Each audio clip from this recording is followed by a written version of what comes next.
दोस्तों, रात के यही कुछ 9:15 बजे का समय था जब मैं दिल्ली की मेन बाज़ार से ख़रीदारी करके पुराने बस स्टॉप के उधर जाने के लिए एक रिक्शा रोका, पर उस रिक्शे वाले ने पुराने बस स्टॉप के पास जाने से मना कर दिया और कहा, अरे भाई साहब, यहाँ पे एक नया बस स्टैंड है, आप वहाँ पे चले जाइए, क्योंकि रात में वो पुराना बस स्टॉप बंद हो जाता है। दोस्तों, वो क्या था कि न्यू बस स्टैंड से मेरे लिए कोई डायरेक्ट बस नहीं थी और दिन में मैं अपने यहाँ से सीधे बस स्टैंड पे उतरा था, इसलिए मुझे वहीं पे जाना था क्योंकि मेरी बस वहाँ से सीधी जो थी। लिहाजन उस रिक्शे वाले से मैंने कहा, रात में वो बस स्टैंड बंद क्यों हो जाता है? वहाँ कोई भूत वूत घूमता है क्या? पहले तो वो रिक्शे वाला मेरा बात सुन के थोड़ा सा मुस्कुराया और फिर बोला, अगर भाई साहब वहाँ पे भूत घूमते ना तब तो ठीक था, लेकिन वहाँ कुछ ऐसा है, एक बार कोई इंसान देख लेता है और उसका मुंह दोबारा नहीं खुलता और सदमे में जाके अपनी जान गंवा देता है या फिर उसका कलेजा फट जाता है। मुझे उस रिक्शे वाले की बेतुकी बातों पर एकदम भी विश्वास नहीं हुआ, इसलिए मैंने उसकी बातों को नज़रअंदाज किया। अपना सामान लेकर बस स्टॉप की तरफ निकल गया। मैंने और भी कई बार उस बस स्टैंड से बस पकड़ी थी, बस स्टैंड की तरफ निकल पड़ा। मैंने और भी कई बार उस बस स्टैंड से बस पकड़ी थी, बस उस सफ़र में इतना ही फ़र्क था, इस बार मैं रात में जा रहा था और लिहाजन में मैं उस रिक्शे वाले की बातों को नकारते हुए और अपना सामान लेकर उस बस स्टैंड की तरफ निकला। यहाँ से करीब 1 किलोमीटर दूर था। आसमान पूरी काले अंधेरे घनों में निपट गया था। बाजार की हल्की फुल्की रोशनी उस बस स्टैंड के पास नहीं पहुँचती थी। जैसे ही मैं पहुंचा, वो जगह मुझे एकांत में नज़र आई। उस जगह पे चारों तरफ सिर्फ और सिर्फ अंधेरा पसरा हुआ था, पर मुझे इस चीज़ से कोई मतलब नहीं था, इसलिए मैं वहाँ पर जाकर एक बेंच पे थोड़ी देर बैठ गया। अब मुझे इसी चीज़ का इंतज़ार था कि बस कब यहाँ पे पहुँचे, मैं कब यहाँ से निकलूँ। मैं वहाँ पे बैठा ही था कि मेरी नज़र अचानक एक चमकीली चीज़ पे पड़ी। जो बस स्टैंड से महज थोड़ा सा आगे एक चमकीली चीज़ नज़र आ रही थी, उसको देखकर मैं अचानक से हैरान हो गया। फिर मैं उठा, उस चीज़ की तरफ बढ़ने लगा। ऐसा लग रहा था जैसे कि वहाँ पे कोई कांच का टुकड़ा चमक रहा हो, लेकिन हैरानी तो इस बात की थी, जहाँ पर वो चीज़ चमक रही थी वहाँ पे लाइट की रोशनी भी नहीं थी। मैं जैसे ही वहाँ पे पहुँचा, वहाँ का दृश्य देखकर मैं तो हैरानी हो गया। वो एक छोटी सी अंगूठी थी, लेकिन उसके अंदर इतनी ज़्यादा चमक थी कि वो अंगूठी किसी अजूबे से कम नहीं थी। मैंने अंगूठी उठाई कि इतने में ही मुझे हेडलाइट की रोशनी नज़र आई। जब मैं बस स्टैंड की उधर देखा, मैंने पाया कि मुझे एक बस अपनी तरफ आते हुए दिखाई दे रही थी। मैंने उस अंगूठी को अपने जेब में डाली और भागते हुए बस के पास पहुंच गया। मुझे इसी चीज़ का डर था कि कहीं बस निकल ना जाए। फिर मैं बस में सवार हुआ। बस भी खुल गई। पता नहीं क्यों उस बस में बैठने से पहले ही मुझे कुछ अजीब सा महसूस हो रहा था। मैं फिर भी इस चीज़ पे ज़्यादा ध्यान नहीं दिया और अपनी सीट पर बैठकर मैं आराम फरमाने लगा। फिर थोड़ी देर के बाद बस उस जगह पे पहुंच गई जहां पर मुझे उतरना था और उस इलाके में पहुंचकर चैन की सांस मिली कि जब से मैं उस बस के अंदर बैठा था तब से मुझे वहां पर कुछ ठीक नहीं लग रहा था। मैं वहां से उतरा, अपनी घर की तरफ निकलने लगा। अब तक वो बस भी वहां से निकल चुकी थी। मैं जैसे जैसे अपने उस जानी पहचानी गांव की तरफ बढ़ने लगा, वैसे वैसे मुझे लग रहा था मेरे अलावा मेरे साथ कोई और चल रहा है, जिसकी मौजूदगी का मैं एहसास कर सकता था। ऐसे में मैं थोड़ा घबरा गया। इसी बीच मुझे वो आदमी की कही हुई बातें याद आने लगी। दरअसल उस रिक्शे वाले ने मुझसे कहा था कि मुझे उस बस स्टैंड के पास नहीं जाना चाहिए, वहाँ पर कोई ऐसा रहता है जिसे देखने के बाद हमें बहुत तगड़ा सदमा लगता है, लेकिन उसकी बातें सरासर झूठी साबित हो गई, जिससे मेरे चेहरे पर एक मुस्कान थी। थोड़ी देर के बाद मैं अपने कमरे में पहुंच गया। दरअसल जहां पर मैं रहता था वहां पर मैं किराए पर पूरा का पूरा हॉल ही बुक कर रखा था। मेरा गांव यहां से करीब 17 किलोमीटर दूर था और मैं अपने घर वालों से अलग इसलिए भी रहता था क्योंकि मुझको दुकान का काम करना पड़ता था। इस बार मैं कुछ ज़्यादा ही थका हुआ था। तब मैं अपने बेड के पास गया और आराम करने लगा। फिर उस चमकदार अंगूठी की याद आ गई। मैंने उसे अपनी जेब से निकाला और फिर मैं उसे अपने तकिए के नीचे रख दिया। वैसे एक वो अंगूठी ही थी, इसलिए मैंने उस पर ज़्यादा ध्यान नहीं दिया।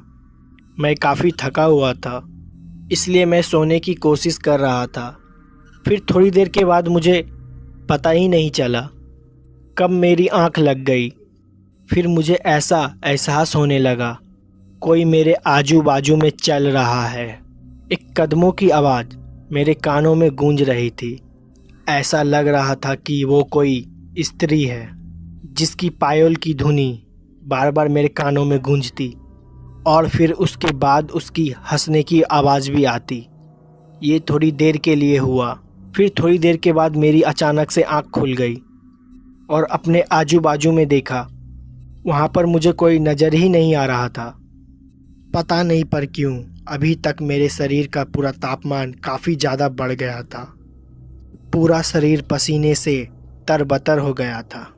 मेरी हिम्मत भी नहीं थी कि बाहर उठकर देख सकूं कि मेरे साथ हो क्या रहा था। ऊपर से मेरा सर भी बहुत भारी था। मुझे लगा कि शायद ज़्यादा थकावन की होने की वजह से मेरा सर दर्द कर रहा है। फिर से मैं अपनी बेड पर सर रख के सोने लगा, लेकिन दोस्तों आवाज़ों का आना बंद नहीं हुआ। जैसे ही मैं अपनी आंख बंद करके नींद में जाता तो मुझे तभी बहुत ही डरावनी आवाज़ें सुनाई देती। जैसे तैसे मैंने उस रात को बिताया। फिर जैसे ही सुबह हुई सब कुछ मानो जैसे कि नॉर्मल हो गया। मेरा शरीर भी सामान्य महसूस होने लगा। फिर मैंने ये सारी घटना अपनी एक करीबी दोस्त को बताई, लेकिन उसे भी मेरी बातों पे विश्वास नहीं हुआ। दरअसल मेरे दोस्त ने बताया कि ज़्यादा थकावन की वजह से हमारे शरीर में इस तरह की हलचल होना बहुत ही आम बात है। मेरे दोस्त ने भी मुझे वही सलाह दी। फिर बाद में मैंने उस चीज़ को सोचा था, फिर मैंने उसे नज़रअंदाज कर दिया और वापस से नॉर्मल होके रहने लगा।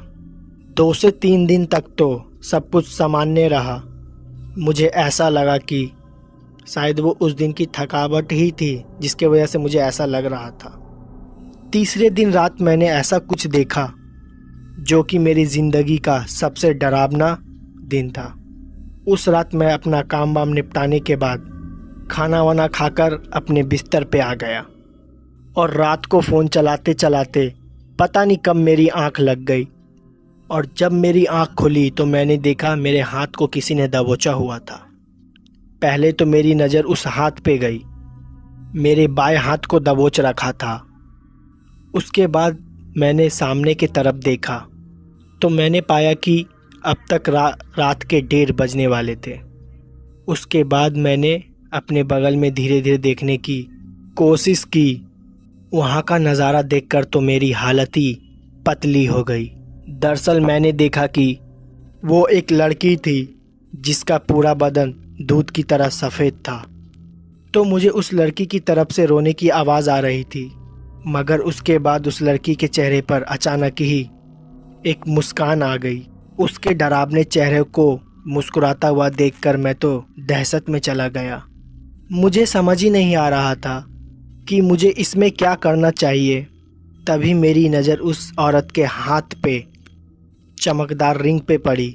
उसको देखकर मैं सारा माजरा अच्छी तरह से समझ गया कि आखिर मेरे साथ क्या हुआ था कि और आगे मुझे क्या करना था कि मैं उठने की हिम्मत तो करता पर उठ नहीं पाता और उस जगह से खड़ा नहीं हो पाता। मैं इतना तो समझ चुका था कि चमकदार और यूनिक दिखने वाली उस अंगूठी की वजह से हो रही है। उसके बाद मैंने थोड़ी सी हिम्मत दिखाई और भगवान का नाम लेकर जोर से उठने लगा। तभी मुझे एहसास हुआ कि मेरा पूरा शरीर एकदम नॉर्मल हो गया है। फिर अचानक ही मेरी आंख खुली। मुझे मालूम ही नहीं कि वो मेरा बुरा सपना था या हकीकत, या फिर मेरे साथ सच में कुछ ऐसा कुछ हुआ था। लेकिन उस रात मैं समझ गया था कि किस लिए मेरे साथ इस तरह की अजीब चीज़ हो रही थी। फिर उसके बाद मैं उठा, इधर उधर देखने लगा। मेरी हिम्मत नहीं थी कि अब उस बेड के ऊपर मैं लेटा रहूं, और घूमते फिरते हुए किसी तरह मैंने उस रात को बिताई। और जैसे ही सुबह हुई और हमारे ही गांव के पुजारी के पास सीधा चला गया। गांव के पुजारी के पास पहुंचने के बाद पता चली, ये सुनकर तो मेरी होश ही उड़ गए। दरअसल गांव के पुजारी ने मुझे बताया कि इसी काली शक्ति का साया है, और वो कोई मामूली शक्ति का साया नहीं है, भयानक ताकत है जो दिन पर दिन मेरा खून चूसती जा रही है। और अगर ऐसा ही चलता रहा महज 10 से 15 दिन में मेरा शरीर पूरा सूख जाएगा। अगर मुझे उस काली शक्ति से बचना है, अंगूठी के साथ किसी तंत्र मंत्र चीज को उसी जगह गाड़ना होगा जहां से मैंने उस अंगूठी को उठाया था। और उस टाइम रात के 12 बजने चाहिए। दोस्तों, पंडित जी का बात सुन के मेरा दिमाग ही हिल गया, क्योंकि मेरे अंदर इतनी हिम्मत नहीं थी कि वापस से उस बस स्टैंड के पास जाऊं, और वो भी रात के समय। पर अब मेरे पास दूसरा कोई रास्ता भी तो नहीं था, और पंडित जी मेरे साथ आने से मना कर रहे थे। लेकिन फिर पंडित जी ने मेरे साथ आने को हाँ कर दिया, जिससे मुझे थोड़ी हिम्मत मिल गई। मैं जानता था जब तक पंडित जी मेरे साथ होंगे तब तक मेरा कोई कुछ भी नहीं बिगाड़ सकता। फिर अगली रात शनिवार की रात थी, और हमें भी उसी रात का इंतज़ार था। लेकिन मैं आज की रात से भी घबराया हुआ था, क्योंकि मैं इस बात को अच्छी तरह से जानता था कि वो भयानक शक्ति मेरे साथ कल से भी ज़्यादा भयानक करने की कोशिश करेगी। ऐसे में मैंने अपने एक दोस्त को अपने घर पे बुला लिया, और जैसे ही मैं सोने की कोशिश करता तो मेरे कानों में रोने और हंसने की आवाज़ बार बार सुनाई देती। ऐसे में मेरा सर काफ़ी भारी होने लगा। तमाम कोशिश के बावजूद भी मैं सो ही नहीं पाया। और उसके बाद जैसे ही सुबह हुई और मुझे चैन की सांस मिली, क्योंकि मुझे किसी भी तरह से रात काटनी थी। और जैसे ही मैं उस अंगूठी को बिस्तर के उधर उधर ढूंढने की कोशिश किया, तभी मैंने पाया कि वो मेरे सिराने पड़ी हुई थी। उसकी चमक वैसे ही अभी भी बनी हुई थी। रात के लगभग 10 बजे के आसपास पंडित जी के साथ टैक्सी में उस बस स्टैंड की तरफ रवाना हुआ। मुझे डर तो बहुत लग रहा था, लेकिन इस काम को करना भी बहुत ही ज़रूरी था, वरना बात मेरी जान पर आ सकती थी। हम जैसे ही उस बस स्टैंड के पास पहुंचे, वहां का सन्नाटा देखकर हर किसी की हालत खराब हो जाए।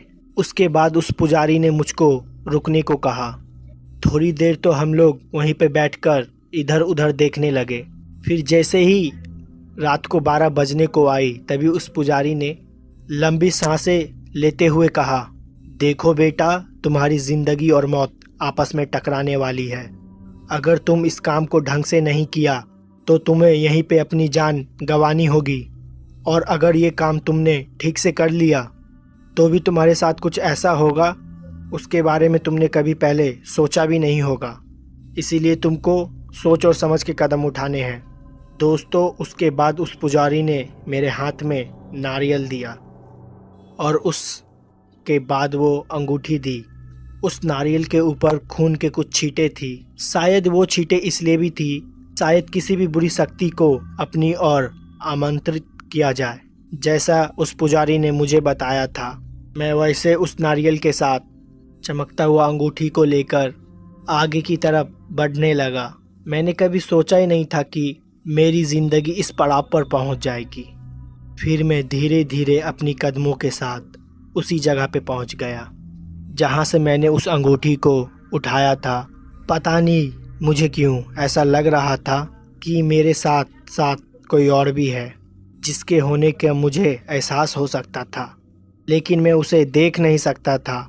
मैं जैसे ही ठीक उस जगह पे पहुंचा तो मैंने उस नारियल के साथ ठीक उस अंगूठी को वैसे ही रख दिया जैसा कि उस पुजारी ने मुझको बताया था। जैसे ही मैं उस नारियल के साथ अंगूठी को रखा, वैसे ही पूरी धरती कांपने लगी और वैसे ही अंदर से एक हाथ बाहर निकला, धूल को फाड़ कर। जैसे ही वो हाथ बाहर निकला, डर के मारे मेरा शरीर पूरा पसीना छोड़ने लगा। मैं तुरंत ही मुड़ा और वहाँ से भागने लगा। दरअसल उस पुजारी बाबा ने मुझको बताया था कि ऐसा होते ही मुझे वहाँ से सर पर दौड़ लगानी है, सीधा जाकर गाड़ी में बैठ जाना है। फिर ठीक मैंने वैसा ही किया। जैसे ही मैं गाड़ी में आकर बैठा, पुजारी बाबा ने मुझे कुछ नियम बताए। उस नियम का ध्यान रखना था और उसके बाद गाड़ी स्टार्ट हुई और हम सभी घर लौट आए। पर अच्छी बात यह थी कि उस दिन के बाद मैंने दोबारा उस तरह की कभी भी आवाज़ नहीं सुनी। और साथ ही इस घटना के बारे में मैं अपने कुछ दोस्तों को बताया। तब जाकर मुझको पता चला कि उस बस स्टैंड पर लगभग 7 साल पहले एक महिला की मौत हो गई थी। बदमाश लोग ने उनके गहने वगैरह चुराकर और साथ गलत काम कर लिया और उस दिन के बाद से उस महिला की उस बस स्टैंड पे अपनी कब्जा जमा लिया। पर उस बस स्टैंड पर रात को सोने चांदी चीज जैसी पड़ी हुई मिलती है, जिनको उठाने के बाद इंसान कभी भी सुखी नहीं रहता। फिर दोस्तों उसके बाद से मैं कभी भी रात को कभी भी उस बस स्टैंड की तरफ जाने की हिम्मत नहीं की। तो दोस्तों इस कहानी में बस इतना ही। अगर कहानी आपको पसंद आई हो तो वीडियो को लाइक शेयर कमेंट ज़रूर कर दें। मैं आपका दोस्त जल्दी ही मिलूँगा ऐसी फिर कोई घटना के साथ। मेरा नाम आकाश है और आज मैं आपको इस घटना के बारे में बताने वाला हूँ। आप लोग शायद उस पर विश्वास ना करो, लेकिन ये घटना एकदम सच है। मैं किसी भी तरह की कोई कहानी नहीं बना रहा हूँ। ये घटना मेरे ही साथ हुई थी। मुझे लगता था कि एक भूत मेरा दोस्त है। हाँ, दरअसल ये घटना 2003 की है। मैं अपने गांव गया हुआ था। मैं काफ़ी ज़्यादा इंट्रोवर्ट था। मेरे ज़्यादा दोस्त नहीं थे और ज़्यादातर टाइम मैं अकेले ही रहता था। पतंग उड़ाने का बहुत ज़्यादा शौक़ था। अपनी गांव में जाके अपनी खेतों को वहाँ पे मैं पतंग उड़ाया करता था। और लोग भी पतंग उड़ाते थे, लेकिन मैं सबसे बातचीत थोड़ा कम करता था। आज भी मुझको वो दिन साफ साफ याद है। शाम हो रही थी, मैं पतंग उड़ा रहा था और किसी वजह से मेरी पतंग की डोर टूट गई और पतंग मेरी खेत के कुछ ही दूर आगे बगीचे में जाके गिरी। हालांकि उस बगीचे में लाशों को भी जलाया जाता था। हमारा गांव और आसपास के जितने भी गांव थे वो अपने बुजुर्गों का अंतिम संस्कार वही बाग के किनारे करते थे और ज़्यादातर जितनी भी मौतें हमारे गांव में आसपास होती थी वहीं पे सारे शवों को जलाया जाता था। हालांकि मुझको इसके बारे में पता था क्योंकि वहाँ पे बोलते काली आत्माएं, काली रूह वहाँ पे घुमा करती है। वहाँ पे छोटे बच्चे और महिलाओं को जाना मना है। उस टाइम पिताजी चवन्नी या अठन्नी दिया करते थे कि वो बगीचे के बाहर गिरी हुई है। वो मुझे पैसा जल्दी नहीं देते थे, मेरे पैसे मांगने की आदत ख़राब ना हो जाए। तो मैंने सोचा कि वो पतंग को जाके उठा के ले आता हूँ। मैं पिताजी से दोबारा पैसा नहीं मांगूंगा। मेरे दिमाग में क्या आया, मैंने अपनी चरखी वहीं पे छोड़ दी और उसी जंगल की तरफ पतंग उठाने के लिए चला गया। जब मैं वहाँ पे पहुँचा, पतंग वहाँ पे मुझे दिखी ही नहीं। मेरी पतंग जंगल के अंदर थी। हालांकि संटी और डोर जो पतंग में बंधी हुई थी, साफ साफ देख सकता था कि पेड़ पे से होते हुए नीचे ज़मीन पे आके गिरी है। मैंने सोचा कि वो धागा मैं खींचूंगा तो बाहर आ जाएगी, लेकिन वो पतंग जंगल के अंदर ही थी। वो मुझे साफ साफ दिखाई दे रही थी। वो एक पेड़ के ऊपर फंसी हुई थी क्योंकि वो पेड़ काफ़ी ज़्यादा बड़ा था। मैं चाहकर भी उसको उतार नहीं सकता था और मैं उस पेड़ पे चढ़ने के लिए काफ़ी ज़्यादा छोटा। मैंने अपनी उम्मीद को वहीं पे तोड़ा। फिर मैं वापस अपने घर की ओर जाने लगा। मैं जैसे ही घूमा, मुझे पीछे से आवाज़ आई कि ऐसी आवाज़ जैसे कि किसी ने मुझे इशारा किया हो। इस आवाज़ को सुनते ही मैं तुरंत पीछे घुरा। मुझे कोई भी नहीं दिखा। मुझे लगा शायद ये मेरा वहम है। मैं दोबारा घर की ओर जाने लगा। तभी वो पतंग जो बहुत ऊपर फंसी हुई थी वो देखते ही मैं एकदम चौंक गया। हालांकि पतंग हल्की फुल्की फट भी गई थी, उसका छूटना एकदम भी नामुमकिन था। वो नीचे कैसे आई, हालांकि मुझको इसके बारे में कुछ भी नहीं पता था। खैर, मैंने सोचा मैं इस पतंग को जोड़ लूंगा और मैंने ज़्यादा ध्यान नहीं दिया और मैंने पतंग को उठाया और उसकी फंसी हुई रील को दोबारा खींचने लगा और लपेटने लगा। तभी मैंने देखा उस बाग के अंदर रील को हाथों में लपेटने लगा। मैंने उस रील को काफी जोर से पकड़ा हुआ था। तभी मैंने देखा उस बाग के अंधेरे तरफ से किसी और चीज ने पकड़ा हुआ और वो रील हवा में थी। ने पकड़ी हुई थी, मुझे कुछ भी समझ नहीं आ रहा था। पहले शायद लगा पेड़ की किसी टहनी में वो फंसी हुई है, तो मैं उसको खींचने की कोशिश कर रहा था। लेकिन ताजुब तो तब मुझे हुआ जब उस रील को अंधेरे से भी कोई खींचने लगा। मैं काफी डर गया था। मैंने उस रील को वहीं पे छोड़ दिया, लेकिन वो रील उस पतंग में ही फंसी हुई थी और पतंग को दोबारा लेके भागने लगा। अंदर से दोबारा किसी ने पतंग को खींच लिया। उस पतंग को उठाने के लिए जैसे मैं दोबारा उस जंगल की तरफ भागा, मुझे अंदर से एक आवाज आई कि जंगल के अंदर आओ, मैं कुछ दिखाता हूँ। और वो आवाज एक बच्चे की थी। मैं उस आवाज को साफ साफ सुन सकता था और ये मेरा कोई भी वहम नहीं था। उस आवाज को सुनने के बाद मैं एकदम चौंक सा गया। मैं काफी ज्यादा डर गया था। जंगल के अंदर मुझे काली परछाई भी दिखाई दे रही थी, जो कि एक बच्चे की थी। उसकी हाइट और मेरी हाइट लगभग सेम ही थी। मैं काफी ज्यादा डरा हुआ था। मैं अंदर नहीं गया और वापस घर की तरफ भाग के चला गया। इस घटना के बारे में मैंने किसी से बताया नहीं, क्योंकि मुझे मेरी मम्मी पापा पक्का डांटते, क्योंकि उस तरफ सबका जाना माना था और मैं उसी तरफ गया हुआ था। अगले दिन दोबारा मैं उसी जगह पे था। पता नहीं मेरे दिमाग में क्या आया, सोचा कि उस बाग की तरफ मैं दोबारा जाऊं। हो सकता है मेरी पतंग दोबारा मुझे वहीं पे पड़ी मिल जाए। मैं दोबारा उस बाग की तरफ गया तो मैंने देखा कि मेरी पतंग वहीं पे गिरी पड़ी हुई थी और उसमें फंसी हुई पतंग की रील जंगल के अंदर गई हुई थी। मैंने चुपचाप उस पतंग की फंसी हुई रील को तोड़ा और पतंग को लेके वापस आने लगा। तभी मुझे दोबारा उसी की आवाज आई कि तुम फिर आ गए, आओ तुम, मैं कुछ दिखाता हूँ। और इस बार वो आवाज मैंने सच में सुनी थी। मेरा कोई वहम नहीं था, लेकिन मैं कभी भी जंगल के अंदर नहीं गया। मैंने उससे बात करने की कोशिश भी की कि तुम कौन हो और जंगल के बाहर क्यों नहीं आते हो। उसने कहा मैं तुम्हारा दोस्त हूँ और वो एक भूत था। मुझे अपने कानों पे विश्वास नहीं हो रहा था। उससे बात करते वक्त मुझे ऐसा लग रहा था कि मैं कोई सपना देख रहा हूँ। मैं फिर वहाँ से चला गया। फिर मैंने इस घटना के बारे में अपनी मम्मी को बता ही दिया। मम्मी मुझ पे तुरंत गुस्सा करने लग गई, आखिर तू उस तरफ गया ही क्यों था। उन्होंने ये बात पापा को बता दी और पापा भी मुझ पे गुस्सा करने लगे। अजीब तो तब हुआ जब मैं रात को अपने कमरे में सो रहा था। हालांकि मुझे कोई भी दिखाई नहीं दे रहा था और वो आवाज़ मुझे फिर से सुनाई दी। मुझे उसके होने का कुछ भी महसूस नहीं हुआ, लेकिन बस वो आवाज़ मुझे सुनाई दी और लगातार वो आवाज़ मेरे कानों में आ रही थी। धीरे धीरे उस आवाज़ से मुझे डर लगने लगा था। इसके बारे में मैंने मम्मी को बताया। मम्मी को किसी भी तरह की कोई भी आवाज़ नहीं सुनाई दे रही थी और उनको लगा मुझे कि वहम हो गया। कुछ दिन में मेरी तबीयत भी खराब होने लगी और सर भी घूमने लगा। उल्टी वगैरह आना बहुत ही नॉर्मल हो गया मेरे लिए। कंडीशन काफ़ी ज़्यादा सीरियस हो गई थी। मम्मी ने डॉक्टर को दिखाया।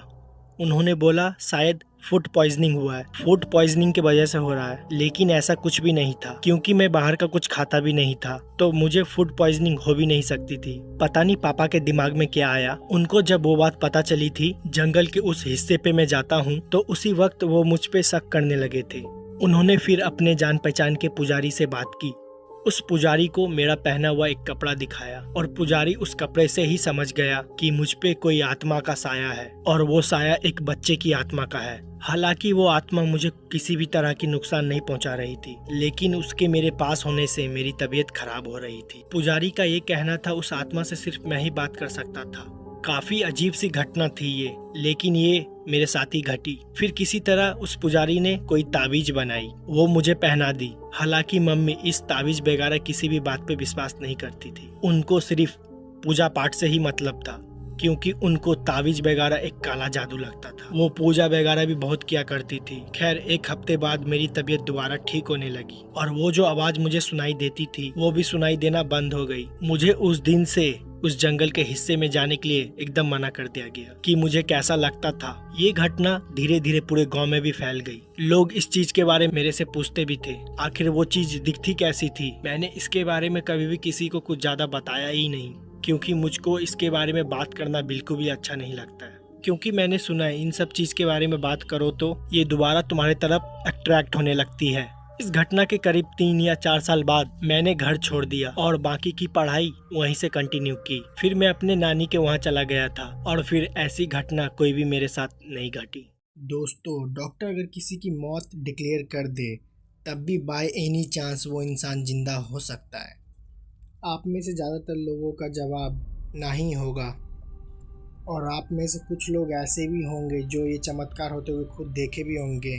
और मेरी आप बीती भी कुछ ऐसी ही है। बस फ़र्क सिर्फ इतना ही है कि वो मर के ज़िंदा होने वाला इंसान मैं ही हूँ आज से 7 साल करीब पहले मेरा एक भयानक रोड एक्सीडेंट हुआ था, जिससे मेरी बाइक एक 12 पहिए वाली ट्रक से भिड़ गई थी। मेरे हाथ पैर की पूरी हड्डियां टूट चुकी थी और वक्त रहते ही मुझे हॉस्पिटल पहुंचा दिया गया। जब तक मैं होश में था, मैं अपने आप को देख के समझ गया था कि मैं अब नहीं बचूंगा। और हुआ भी ऐसा ही। उसी रात मेरी आंखें हमेशा के लिए बंद हो गई थी। पर ये मेरा अंत नहीं था। अचानक मेरी दिल की धड़कन तेज हो गई और मुझे एक अचानक सा बहुत बड़ा झटका लगा। उसकी वजह से मेरी आंखें खुल गई और जैसे ही आंखें खुली तो मैंने अपने सामने पिताजी को देखा।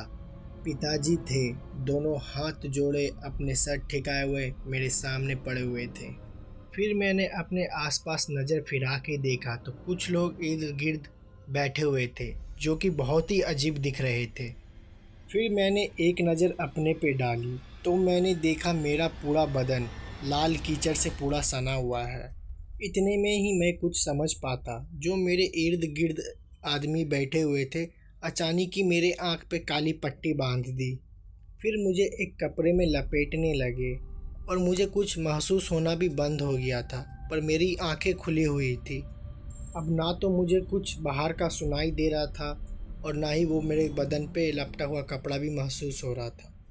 इस दौरान मैंने अपने पिताजी, जिसे मैंने अपने सामने खड़ा हुआ देखा था, इर्द गिर्द मैंने देखा कहीं दिखाई नहीं दे रहे थे। फिर मैंने आवाज़ भी लगाई, तब भी कोई रिस्पॉन्स नहीं आ रहा था। फिर मैं पूरा शांत हो गया। फिर अचानक ही मुझे संग की धुनी सुनाई देने लगी। धुनी के फौरन बाद ही आवाज़ भी आने लगी लोगों की। मेरे पे वो लिपटा हुआ कपड़ा और आंखों की पट्टी हटाई गई। फिर जो मैंने देखा अपने परिवार और घर वाले के साथ था।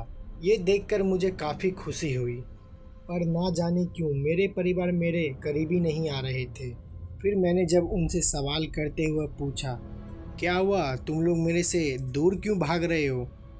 फिर मेरे घर वाले ने इसका कुछ जवाब नहीं दिया, बस इशारे से बताया बाथरूम जाने के लिए, क्योंकि वो चिपचिपी लाल मिट्टी अभी भी मेरे पूरे शरीर पे लगा हुआ था। तो मैंने सोचा शायद इसीलिए मेरे घर वाले मेरे करीब आने से कतरा रहे हैं। लिहाजन तुरंत ही फिर मैं नहाने चला गया। फिर जब मैं नहा धो के आया, मेरे घर वाले मुझसे बात तो कर रहे थे, पर कुछ भी खुल के बोल नहीं रहे थे मुझे। मैं इतना तो समझ गया था कुछ ज़रूर बात है, पर क्या, ये तो मुझे जानना बहुत ही ज़रूरी था। फिर मैंने अपने पिताजी से पूछा, जोर देते हुए कि आखिर बात क्या है। तो पिताजी ने अपनी चुप्पी तोड़ते हुए बताई कि बस बेटा इतना जान लो, ये तुम्हारी दूसरी ज़िंदगी है। तुम्हारी मौत 1 साल पहले ही हो चुकी है और तुम्हें मौत की दुनिया से मुझे वापस लाने में 1 साल लग गया। पिताजी के ये कहने से कि मेरी मौत 1 साल पहले हो गई, मुझे कुछ ठीक से समझ में नहीं आया। फिर पिताजी ने मुझे मेरा डेथ सर्टिफिकेट दिखाया तो ये देख के मैं पूरा दंग रह गया। अपना डेथ सर्टिफिकेट देखने के बाद मेरे गले से बात ही नहीं उतर रही थी कि मेरी मौत पहले ही हो चुकी है। मैं अभी और पिताजी से सवाल करता, तभी पिताजी ने मुझे बोला कि कैसे हुआ नहीं हुआ, इस सब से बेटा तुम जितना दूर रहोगे उतना ही हमारे लिए और हमारी फैमिली के लिए अच्छा होगा। ये बोलकर पिताजी वहाँ से चले गए। खैर उस समय मैंने पिताजी की बात मान ली और कोई सवाल जवाब नहीं किया, पर मेरे मन में यूं ही सवालों का सैलाब उठा हुआ था और मैं बहुत ही अजीब महसूस कर रहा था। फिर दिन यूं ही गुजरते गए। ना जाने क्यों मेरे घर वाले मेरे से यूं ही दूरी बनाए रखते। रात होते ही सब अपने अपने कमरे में चले जाते और अंदर से दरवाज़ा बंद कर लेते। उसके बाद वो लोग एक ही बार अगली सुबह ही वापस आते। फिर मुझे बहुत अजीब महसूस होता। मुझे कभी कभी लगता कि मैं हूँ ही नहीं। कभी कभी अपना शक्ल शीशा में देख के सोच में पड़ जाता ये कौन है। फिर मुझे अलग अलग शौक़ भी लग गई थी, जैसे कि पेंटिंग की। फिर मैं पेंटिंग बनाता तो वो पेंटिंग बहुत ही डरावनी बनती और बहुत ही मायूस बनती, क्योंकि उस पेंटिंग में जब भी मैं बनाता किसी न किसी की मौत ही होती रहती है, वो भी बहुत दर्दनाक तरीके से। हैरानी की बात तो ये है मुझे कुछ पता ही नहीं चलता कब मैंने पेंटिंग बनाना शुरू किया है और कब ख़त्म। पेंटिंग तक तो ठीक था, पर गुजरते वक्त के साथ मेरे साथ एक चीज़ और होने लगी। दरअसल एक सुबह जब मेरी आंख खुली तो मैंने देखा अपने बिस्तर पे नहीं, कब्रिस्तान के किसी कब्र पे लेटा हुआ हूँ। अपने आप को उस कब्र पे लेटा हुआ देखकर मैंने जोर से चीखा और गिरते पड़ते उस कब्रिस्तान से पहले बाहर भागा।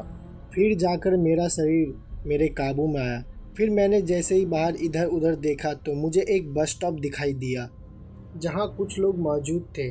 फिर मैंने जाके उन लोगों से पूछा कि ये कौन सी जगह है, तो उन्होंने बताया कि ये हसरंगाबाद है। आज से पहले कभी भी इस जगह के बारे में मैंने नहीं सुना था। फिर मैंने उनसे पूछा कि यहाँ से सरौली कितना दूर है, तो उन्होंने बताया कौन सा सरौली। तो उन्होंने इस पे सवाल करते हुए पूछा, मक्के वाला या बिरौदा वाला सरौली की बात कर रहे हो आप? बिरौदा वाला नाम सुन के मैंने बोला, हाँ हाँ, बिरौदा वाला ही सरौली। हाँ, मैं उसकी ही बात कर रहा हूँ, पर वो तो यहाँ से 350 किलोमीटर की दूरी पे है। इसके लिए तो आपको बस सामियाने से मिलेगी, नहीं तो आप ढोचकी रेलवे स्टेशन से ट्रेन भी पकड़ सकते हो। पूर्वैया एक्सप्रेस शाम के 7 बजे जाती है। दोस्तों, ये जानने के बाद मैंने ढोचकी पहुंचा और ढोचकी से वापस ट्रेन ले ली। और दोस्तों, मेरा मन बहुत आसान था, क्योंकि ये कोई मामूली बात नहीं था अपने घर से 350 किलोमीटर कोई कब्रिस्तान में पहुंच जाना। और सबसे बड़ी बात, मुझे कुछ याद भी नहीं था कि क्या हुआ मेरे साथ। पर मुझे इतना ज़रूर पता था, इस सब के बारे में पिताजी ज़रूर जानते होंगे। फिर जैसे ही मैं अपने घर गया, पर देखा सूरज ढल चुका था और रात हो गई थी। पिताजी अपने कमरे की गेट लगा के सो चुके थे और मुझे पूरा अंदाज़ा था कि गेट ढकाने के बाद भी पिताजी गेट नहीं खोलेंगे। फिर मैंने गेट ढकाया, बहुत ही आवाज़ भी लगाई, पर पिताजी का कोई भी आवाज़ नहीं आया और ना ही कुछ रिस्पॉन्स किए।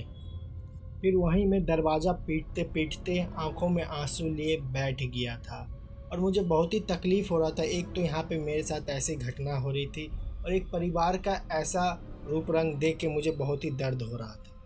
खैर, मेरे आंसू के साथ रात भी गहराते गई और मेरे आंखों पे भी भारीपन सा लगने लगा था और बार बार आँख के पलक झपकते ही नींद मुझे अपने आहोश में ले रही थी। और मुझे इस बात का ज़्यादा डर था, कहीं मैं सो गया तो कहीं फिर से मैं उस कब्रिस्तान में न पहुंच जाऊं। इसलिए डर की वजह से मैं अपनी पथरीली हुई आंखों से पूरी रात गुजार दिया। फिर सुबह होते ही पिताजी ने गेट खोला और मुझे देख के रो पड़े और बोले, ये सब जो हो रहा है बेटा मेरे वजह से ही हो रहा है। काश उस टाइम मैंने उस आदमी की बात नहीं मानी होती।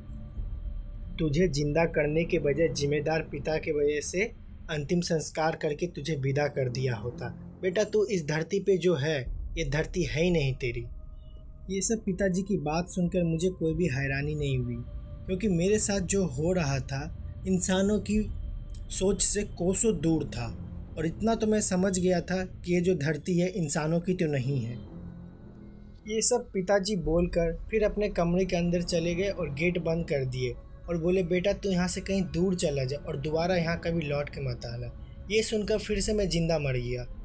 आखिरकार एक परिवार ही तो था जिससे मुझे थोड़ी सी उम्मीद थी, पर पिताजी ने भी ऐसा कह दिया। फिर मैं अपने आँख में आंसू लेते हुए उस दहलीज से निकल गया। पर जाना कहाँ था ये तो मुझे पता ही नहीं था। कुछ दूर जाते ही मैं सड़क से जा रहा था, तभी कोई एक इंसान मेरे से टकरा के जोर से चिल्लाने लगा, भूत भूत भूत भूत। फिर जैसे मेरी नज़र उस इंसान पे पड़ी जो मुझे देख के भूत भूत चिल्ला रहा था, फिर मैंने उसका कान पकड़ा और कान पकड़ के मरोड़ते हुए बोला, साले तू सुधरेगा नहीं, आते ही मस्करी करना शुरू कर दिया तू। और वो इंसान और कोई नहीं, मेरे ही कॉलेज का दोस्त वरुण था। फिर वो एकदम सा चुप हो गया। फिर मुझे बताया कि वो एक्सीडेंट में तू 1 साल पहले मर गया था। हम सब तेरे अंतिम संस्कार में भी पहुँचे थे।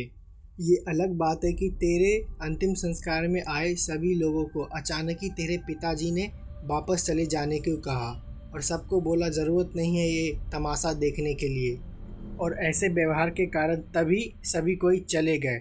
पर मुझे अभी भी यकीन नहीं हो रहा है कि तू अभी भी जिंदा है। इतना तो मैं समझ चुका था कि मैं सच में मर चुका हूँ, पर दिक्कत की बात तो ये थी, वो एक्सीडेंट के अलावा मुझे और कोई बात याद ही नहीं थी क्या हुआ था मेरे साथ। फिर मैंने सारी बात वरुण को बताई। वरुण को भी सुन के होश उड़ गए, पर वरुण को पूरा विश्वास था जो मेरे साथ हुआ था। हकीकत में तो कोई मरता हुआ आदमी भी कभी भी विश्वास नहीं करेगा, क्योंकि वरुण ने मुझे जिंदा भी देखा था और मरते हुए भी देखा था। खैर ये सब सुनने के बाद वरुण ने अपने मुझे साथ में चलने को कहा। फिर मेरे मन में ये भी आ रहा था मैं कहाँ जाऊँ नहीं जाऊँ। फिर हालांकि मैं वरुण के साथ चलने लगा। हम उसके घर जा रहे थे। चलते चलते वरुण को अचानक एक रास्ते पे एक भुड़के वाली औरत दिखाई दी। फिर वरुण ने उसको देख के अचानक से बोला, हाँ हाँ मुझे याद आया, तेरे अंतिम संस्कार पे जब मैं पहुंचा था तेरे घर तो तेरे पिताजी को एक भुड़के वाली से अकेले साइड में बात करते हुए सुना था। और वो भुड़का काला नहीं था, नीले रंग का था वो भुड़का।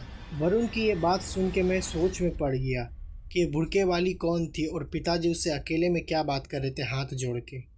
बढ़ते सवालों के साथ मैं वरुण के घर पहुंचा और उसके घर पे जाके खाना खाने लगा।